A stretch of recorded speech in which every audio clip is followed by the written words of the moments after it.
j'ai vu un type sur Internet. Comment? Bah oui, j'ai Internet, comme tout le monde.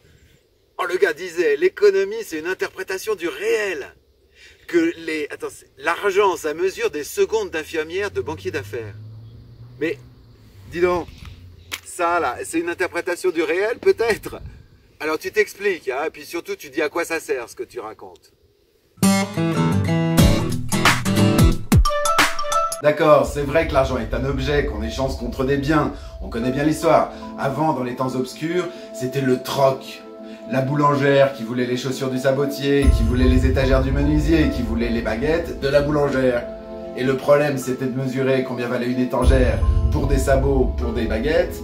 Bref, l'échange était entravé, les besoins inassouvis, les gens frustrés. Jusqu'à ce qu'un jour, on trouve la marchandise idéale. Celle qui pouvait mesurer toutes les autres marchandises. L'or. Enfin, les échanges allaient pouvoir être libérés, les besoins assouvis. Oh, c'est beau comme un conte de Noël, non? Oh oui, c'est beau. Sauf que les anthropologues, ceux qui étudient sur le terrain ce que font les gens et pourquoi ils le font, eh ben, ils n'en ont pas trouvé trace du troc. Dans les sociétés primitives, l'échange sabot contre étagère, ça n'existait pas. Ce que les gens échangeaient, c'était des rites, des femmes et des enfants, des fêtes, des services militaires, des politesses. Quand on avait besoin de quelque chose, on allait le demander à la voisine, à charge de revanche. Et ce à charge de revanche, justement, permettait de créer du lien. Le troc, lui, il n'existait qu'à la marge, avec les étrangers, et pour des choses très spéciales. Bref, quand on échangeait des objets, les objets n'étaient pas le but. Ils étaient le prétexte à entrer en relation avec autrui. L'important, c'était de construire sa position dans la société, ce qu'on devait et ce qui nous était dû. Si ça vous intéresse, vous trouverez en commentaire un lien vers l'essai sur le don de Marcel Mauss. Et donc notre manie actuelle de consommation n'est pas le prolongement de ce qu'on a toujours fait. L'argent n'a pas comblé un vide comme le raconte la fable du troc. Il a plutôt permis de créer un nouvel ordre social, l'échange de marchandises, dans lequel seul compte la chose achetée, et la relation à l'autre, elle n'a plus guère d'importance. Alors, est-ce que la surconsommation est vraiment un trait caractéristique de la nature humaine? La question n'est évidemment pas de revenir sur le principe de l'échange. Dans nos sociétés hautement spécialisées, ça n'aurait aucun sens. En revanche, on peut se poser la question de comment et pourquoi on échange. Je n'ai jamais vu une baguette de pain se lever spontanément à la vue d'une pièce d'1 € et venir se loger sous mon bras. Ben non. La pièce de 1 €, c'est à la boulangère que je la donne, et elle me donne le droit de partir avec la baguette. C'est la même chose avec tout le reste. Vous pouvez mettre 1 milliard de dollars sur une dune, le pétrole il va pas jaillir pour autant, et non. Vous donnez le milliard de dollars à l'émir, et c'est lui qui vous donne le droit d'aller exploiter le pétrole. De quel droit parle-t-on? Du droit de propriété, bien sûr. C'est ce qui fait que l'argent a une telle emprise sur nos vies. L'argent n'est peut-être fait que de chiffres, mais ces chiffres valorisent la propriété sur toute la réalité matérielle du monde. Oh, bravo Coco, t'as trouvé ça tout seul. L'argent, c'est des droits. Eh ouais. Tu sais, si je suis à la rue, c'est pas qu'il n'y a pas de logement vide, hein. C'est, madame, une petite pièce, s'il vous plaît. C'est parce que j'y ai pas droit. Rien qu'à Paris, il y a plus de 100 000 logements inoccupés. Tu crois que droit au logement, ils t'ont attendu pour découvrir ça? Bon allez, raconte-nous des choses qu'on connaît pas plutôt, hein. Bon, va falloir que je sois un peu plus clair, moi, hein. Si on veut voir clairement dans nos problèmes de justice sociale, de surexploitation des ressources, de catastrophes écologiques, est-ce qu'on n'aurait pas intérêt à regarder la convention qui décrit la réalité plutôt que d'essayer de changer la réalité à tout prix, surtout quand elle est déjà suffisante? Encore s'agit-il de comprendre clairement ce que signifie cette convention, la propriété privée. Il ne s'agit pas de s'attaquer au principe de propriété privée en général. C'est quand même pas mal de posséder sa maison et les choses qu'on utilise tous les jours, non? Il s'agit plutôt de comprendre que la propriété privée a deux facettes. Les juristes parlent de usus, le droit d'usage, le droit de manger la baguette, et de fructus, le droit de vendre la baguette, d'en tirer les fruits pour un profit. Et bien c'est la même chose pour l'argent, il a deux faces, comme la pièce de monnaie. Côté pile, l'usus, nous les gens, nous achetons des marchandises pour les utiliser. Je veux une baguette pour la consommer, ce qui m'intéresse c'est sa valeur d'usage. Côté face, en revanche, pour la boulangère, elle va peut-être en manger une, mais elle va pas les manger toutes ces baguettes. Ce qui l'intéresse, c'est la valeur d'échange de la baguette. L'argent mesure tour à tour ces deux valeurs en fonction de la perspective dans laquelle on se trouve.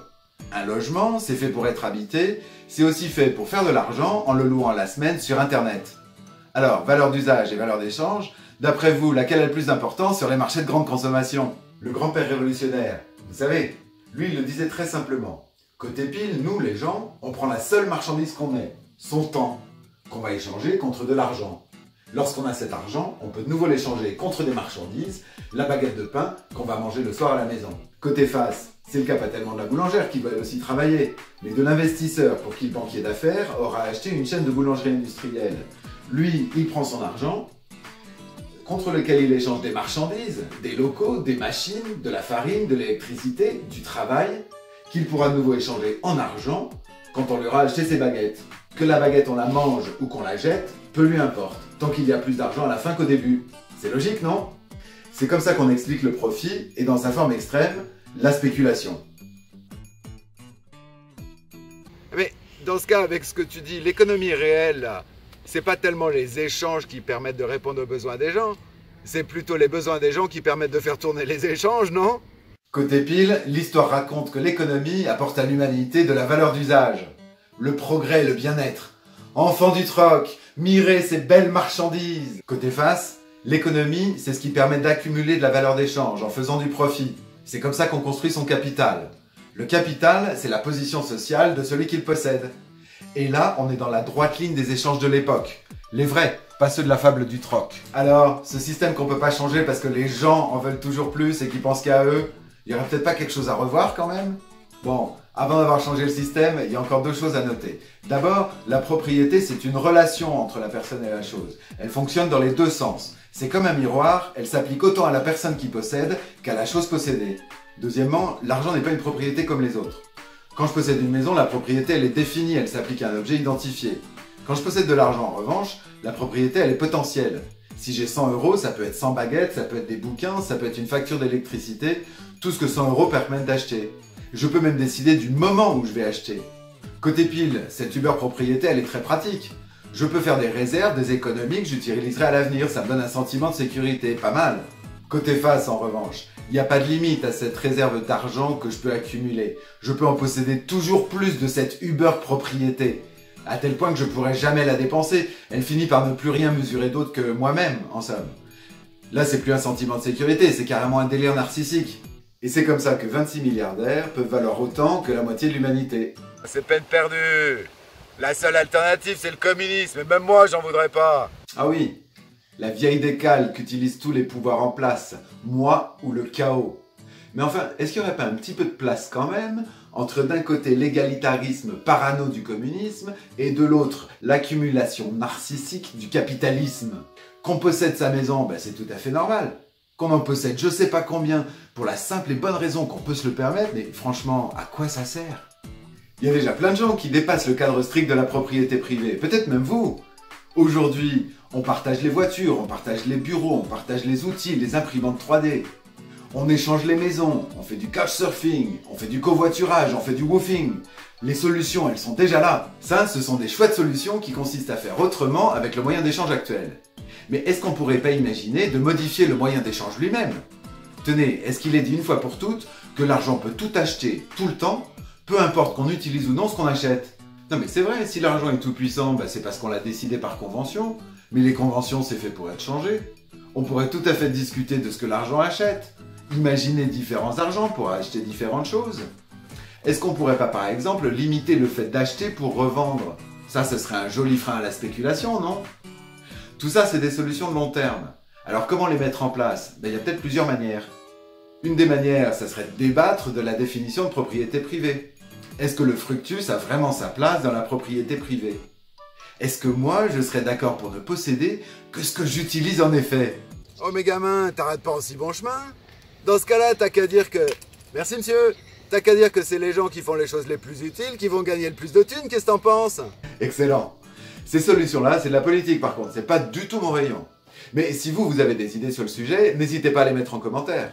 Si vous connaissez d'autres solutions alternatives, n'hésitez pas à les mettre en commentaire. Si on utilisait les chiffres pour mesurer à quoi sert ce qu'on fait, plutôt que ce que ça rapporte, est-ce que ce serait pas plus simple? Est-ce qu'on n'y verrait pas tout de suite un peu plus clair? Et si nous, l'humanité, on arrêtait la course à l'échalote? Mais c'est vrai, entre celles qui courent pour survivre et ceux qui courent pour en avoir encore plus, tout le monde court. On court tous pour avoir une plus grosse part du gâteau. Le gâteau, il y en a bientôt plus du gâteau, parce qu'on a tout bouffé le gâteau. Se faire concurrence, c'est se regarder mutuellement. Nous les humains, nous sommes tellement obnubilés par nos petites affaires qu'on n'est plus capable de voir autour de nous. En arrêtant de se faire concurrence, on peut lever le nez du guidon, on peut redécouvrir là où on habite, la vie qui nous entoure, on pourrait reprendre notre place, nous les humains, dans la diversité incroyable qui fait cette chouette planète bleue.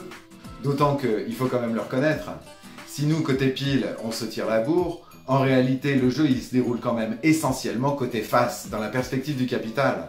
Nous, côté pile, on est quand même un petit peu les pions dans le jeu. Alors si on remettait le côté face à sa place, on se rendrait peut-être compte qu'en réalité, il y en a largement assez pour tout le monde. Une bonne manière de savoir s'il est si important que ça de se tirer la bourre, c'est de se demander en soi et pour soi. Est-ce que moi, je vaux plus que quelqu'un d'autre?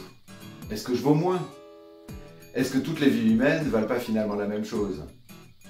Mais pour en arriver là, encore faudrait-il que chacun puisse faire entendre sa voix. Alors rendez-vous au prochain épisode pour savoir comment les voix sont distribuées aujourd'hui et comment on pourrait changer ça.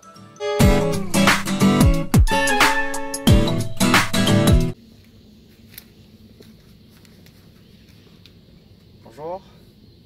Attestation s'il vous plaît.